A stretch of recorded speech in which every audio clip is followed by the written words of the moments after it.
Assalomu alaykum hurmatli tomoshabinlarim. Bugungi mavzu barchamiz uchun juda muhim. Shuning uchun diqqat bilan eshiting.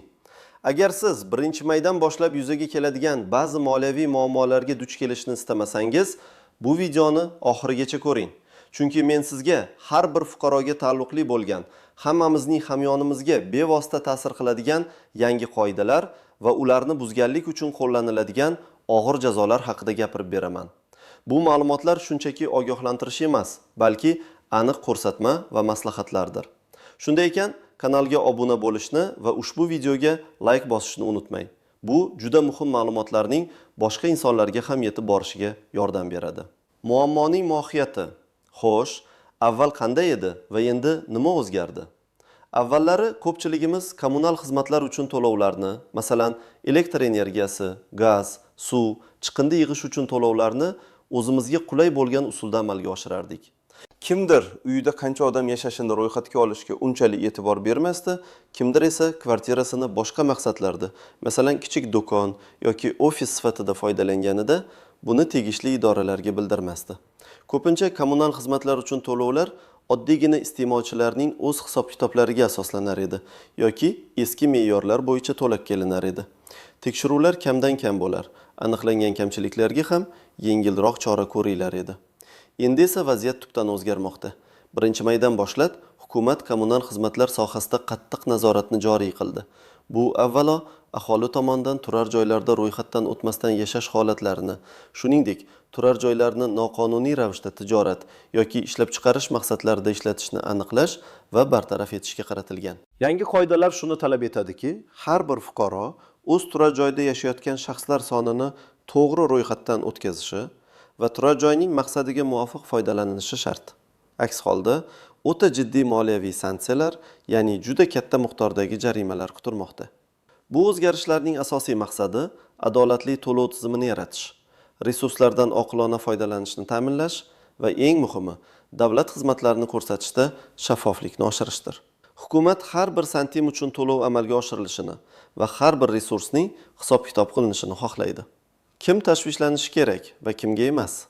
Keling, endi kimga aynan bu yangi qoidalar ta'sir qilishini batafsil ko'rib chiqaylik. Kim tashvishlanishi kerak, kim esa xotirjam bo'lishi mumkin? Birinchidan, ro'yxatdan o'tmagan shaxslar muammosi.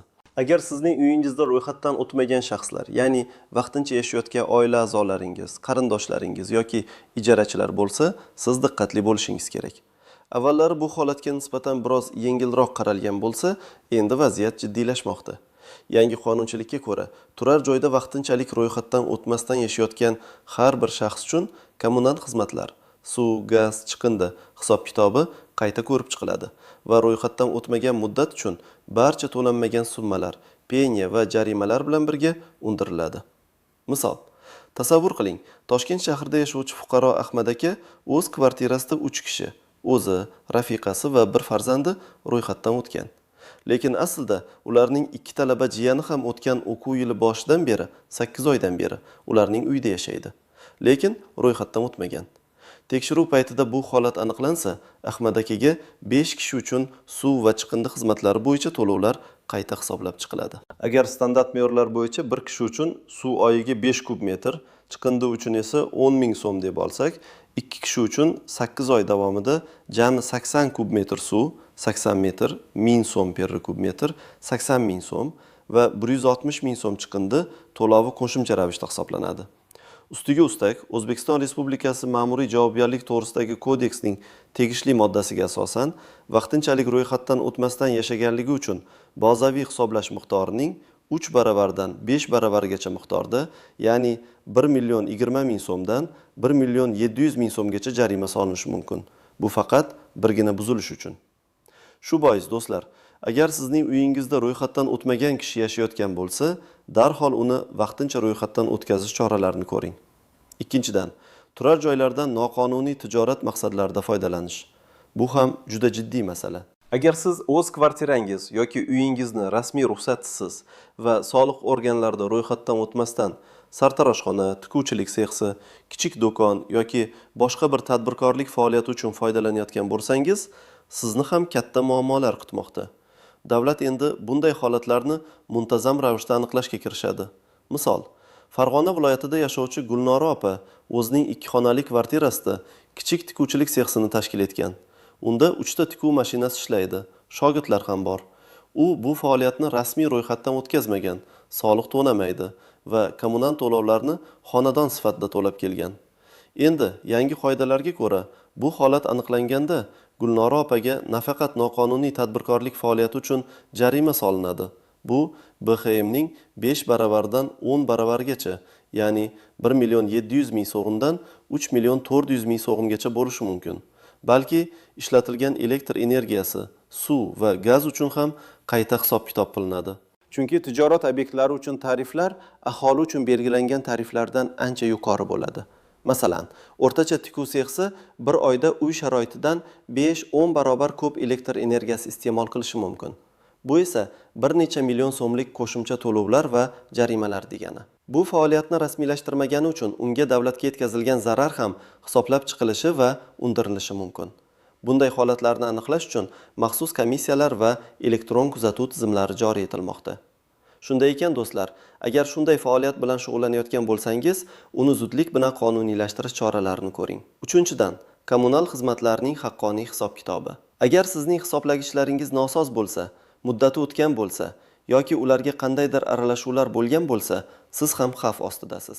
Yangi qoidalar bo'yicha har qanday aniqlangan noqonuniy ulanishlar yoki hisoblagichlarga ta'sir o'tkazish hollari uchun juda katta jarimalar va hattoki jinoiy javobgarlikka tortishgacha bo'lgan choralar ko'riladi. Kim xotirjam bo'lishi mumkin? Qonunga rioya qiladigan, o'zining turar joyida yashovchi barcha shaxslarni ro'yxatdan o'tkazgan, xonadonidan faqat yashash maqsadida foydalanadigan va kommunal to'lovlarni o'z vaqtida to'liq amalga oshiradigan fuqarolar hech qanday tashvishlanishlari shart emas. Sizlar yangi qoidalardan faqat foyda ko'rasizlar, chunki tizim shaffoflashadi va adolatli bo'ladi. Istisnolar, noaniq jihatlar va yashirin tuzoqlar. Har qanday qoidada bo'lgani kabi, bu yangi tizimda ham istisnolar va noaniq jihatlar mavjud bo'lib, ularni bilish juda muhim. 1. Vaqtinchalik ro'yxatdan o'tishdagi istisnolar. Har bir vaqtinchalik yashovchi shaxsni ro'yxatdan o'tkazish shart emas. Masalan, agar sizning mehmonlaringiz yoki qarindoshlaringiz 10 kun ichida sizning uyingizda bo'lishsa, ularni vaqtincha ro'yxatdan o'tkazish shart emas. Lekin agar bu muddatdan oshsa, masalan 15 kun, 20 kun yoki bir necha oy yashashsa, ularni vaqtincha ro'yxatdan o'tkazishingiz shart. Bu borada propiska to'g'risidagi qonunchilikka rioya qilish kerak. Talabalar uchun ham o'ziga xos qoidalar bor. Agar talaba doimiy yashash joyidan tashqarida, masalan, yotoqxonada yoki ijarada turgan kvartirada yashasa, u yashayotgan joyda vaqtinchalik ro'yxatdan o'tishi shart. Agar u o'zining doimiy propiskasi bo'lgan joydan boshqa joyda joylashgan ota-onasining uyida yashayotgan bo'lsa, 10 kundan oshgach vaqtincha ro'yxatdan o'tish kerak. Bu har ikki tomon uchun, ya'ni talabaning o'zi va unga boshpana bergan shaxs uchun ham muhim. 2. Turar joyning maqsadini o'zgartirish tartibi. Agar siz turar joyingizning bir qismidan yoki butun xonadoningizdan tijorat maqsadlarida foydalanmoqchi bo'lsangiz, buni qonuniy yo'l bilan amalga oshirishingiz mumkin. Bu uchun bir necha bosqichdan o'tishingiz kerak bo'ladi. A. Avvalo, mahalliy hokimiyatga, shaharcha, tuman hokimligi yoki davlat xizmatlari markaziga murojaat qilib, turar joyni noturar joyga o'tkazish uchun ruxsat olish kerak. Bu jarayon barcha kommunal xizmatlarning texnik talablariga muvofiqlikni tekshirishni o'z ichiga oladi. B. Keyin soliq organlarida yakka tartibdagi tadbirkor yoki yuridik shaxs sifatida ro'yxatdan o'tishingiz shart. Bu sizga qonuniy ravishda faoliyat yuritish va soliq to'lash imkonini beradi. V. Barcha kommunal xizmatlar, elektr, gaz, suv, chiqindi bilan shartnomalarni noturar joy uchun mo'ljallangan tariflar bo'yicha qayta tuzishingiz kerak. Bu esa tabiiyki to'lovlar miqdorining oshishiga olib keladi, ammo sizni katta jarimalar va muammolardan qutqaradi. Bu jarayon murakkab bo'lishi mumkin, ammo qonuniylikni ta'minlaydi. 3. Yashirin tuzoqlar va noaniq nuanslar. A. Tekshiruvlar. Yangi qoidalarga ko'ra, kommunal xizmat ko'rsatuvchi tashkilotlar vakillari, shuningdek, mahalla fuqarolar yig'ini faollari uylarga kirib, ro'yxatdan o'tmagan shaxslar bor yo'qligini yoki turar joydan boshqa maqsadlarda foydalanilayotganini tekshirish huquqiga ega bo'lishi mumkin. Bu holatlarda ularga qarshilik ko'rsatish o'zingizga ziyon. O'z navbatida siz ulardan xizmat guvohnomalarini talab qilish huquqiga egasiz. B. Qo'shnilarning shikoyatlari. Qoidalar buzilishini aniqlashning yana bir yo'li qo'shnilarning yoki boshqa fuqarolarning shikoyatlari. Agar sizning faoliyatingiz shovqin-suronli bo'lsa yoki atrofdagilarga noqulaylik tug'dirsa, ular tegishli idoralarga murojaat qilishlari mumkin. Bu esa darhol tekshiruvga sabab bo'ladi. Va elektron tizimlar. Ba'zi hududlarda aqlli hisoblagichlar va markazlashgan ma'lumotlar bazasi tizimlari orqali iste'mol hajmi keskin oshgan xonadonlar avtomatik tarzda aniqlanadi. Agar sizning iste'molingiz uy xo'jaligi me'yorlaridan keskin farq qilsa, bu ham tekshiruvga sabab bo'lishi mumkin. Masalan, bitta odam yashaydigan kvartira har oyda o'rtacha 300 kWh elektr ishlatishi mumkin bo'lsa, agar bir oyda 1000 kWh dan ortiq iste'mol qilinsa, bu g'alati holat hisoblanadi va e'tiborga olinadi. G. Qayta hisob-kitoblar. Jarimalardan tashqari, sizga vaqtinchalik ro'yxatdan o'tmagan shaxslar yoki noqonuniy faoliyat uchun iste'mol qilingan kommunal xizmatlar uchun qo'shimcha to'lovlar ham hisoblab chiqiladi. Bu to'lovlar odatda oxirgi 6 oydan 1 yilgacha bo'lgan muddat uchun qayta hisoblanishi mumkin. Ba'zi hollarda esa uzoqroq muddatga ham. Praktik maslahatlar. Nima qilishingiz kerak? Xo'sh, do'stlar, bu ogohlantirishlar sizni qo'rqitish uchun emas, balki to'g'ri yo'l ko'rsatish uchundir. Keling, endi sizga aniq harakatlar rejasini aytaman. 1. Ro'yxatdan o'tmagan shaxslar uchun. A. Kimni ro'yxatdan o'tkazish kerakligini aniqlang. Agar sizning uyingizda 10 kundan ortiq muddatga yashayotgan va doimiy propiskasi boshqa joyda bo'lgan shaxslar, qarindoshlar, ijarachilar, do'stlar bo'lsa, ularni vaqtincha ro'yxatdan o'tkazishingiz shart. B. Qayerga murojaat qilish kerak? Mahalliy davlat xizmatlari markaziga, DIXM yoki Ichki ishlar bo'limining migratsiya va fuqarolikni rasmiylashtirish bo'limiga murojaat qiling. Hozirda ko'pgina xizmatlarni yagona interaktiv davlat xizmatlari portali my.gov.uz orqali onlayn tarzda ham amalga oshirish mumkin. V. Qanday hujjatlar kerak? O'zingizning pasportingiz, uy-joyga egalik huquqini tasdiqlovchi hujjat, kadastr hujjati, ro'yxatdan o'tkazilayotgan shaxsning pasporti. Ba'zi hollarda nikoh guvohnomasi yoki tug'ilish haqidagi guvohnoma ham talab qilinishi mumkin. Agar ijarachi bo'lsa, ijara shartnomasi talab qilinadi. G. Qanday yozish kerak? DIXM yoki my.gov.uz portalida mavjud bo'lgan ariza blankasini to'ldirasiz. U yerda barcha kerakli ma'lumotlar kiritiladi. 2.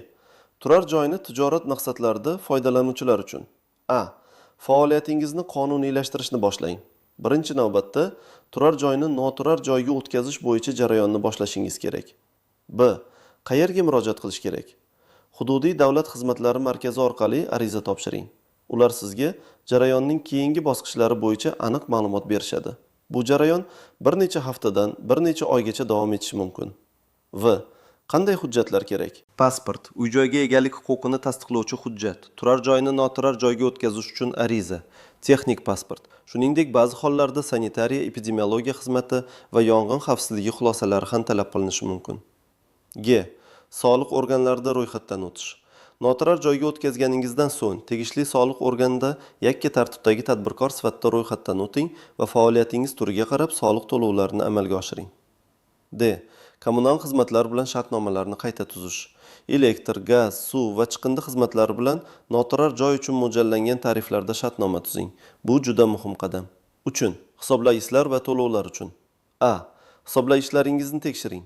Agar ularning muddati o'tgan bo'lsa yoki nosoz bo'lsa, darhol tegishli kommunal xizmat ko'rsatuvchi tashkilotga murojaat qilib, ularni ta'mirlash yoki almashtirish choralarini ko'ring. B. To'lovlarni o'z vaqtida amalga oshiring. Har bir kommunal xizmat uchun to'lovlarni muntazam ravishda belgilangan muddatlarda to'lang. Bunda bank ilovalari, to'lov tizimlari yoki bank kassalaridan foydalaning. Bu sizni ortiqcha penya va jarimalardan qutqaradi. V. Cheklar va kvitansiyalarni saqlang. Har bir to'lov uchun berilgan chek yoki kvitansiyalarni kamida 3 yil davomida saqlab qo'ying.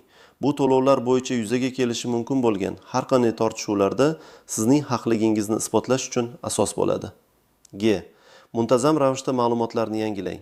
Agar sizning oila a'zolaringiz sonida o'zgarishlar bo'lsa, masalan, kimdir doimiy yashash uchun kelgan yoki ketgan bo'lsa, bu haqida kommunal xizmat ko'rsatuvchi tashkilotlarga xabar bering va ma'lumotlarni yangilang.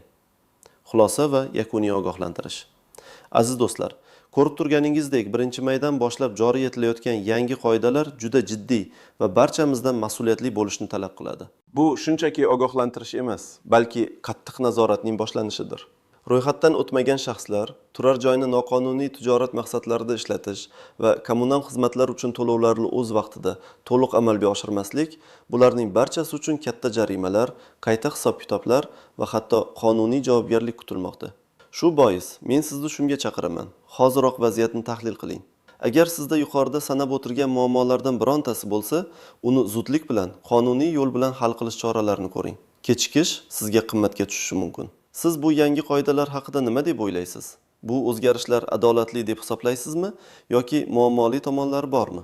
Fikringizni izohlarda yozib qoldiring. Bu video siz uchun foydali bo'lgan bo'lsa, unga like bosishni unutmang va do'stlaringiz, qarindoshlaringiz bilan baham ko'ring, chunki bu ma'lumotlar ularga ham kerak bo'lishi mumkin. Va albatta kelajakda shunga o'xshash muhim ma'lumotlarni o'tkazib yubormaslik uchun kanalga obuna bo'ling. O'zingizni va yaqinlaringizni himoya qiling, qonunga rioya qiling va xotirjam yashang. Keyingi videolarda ko'rishguncha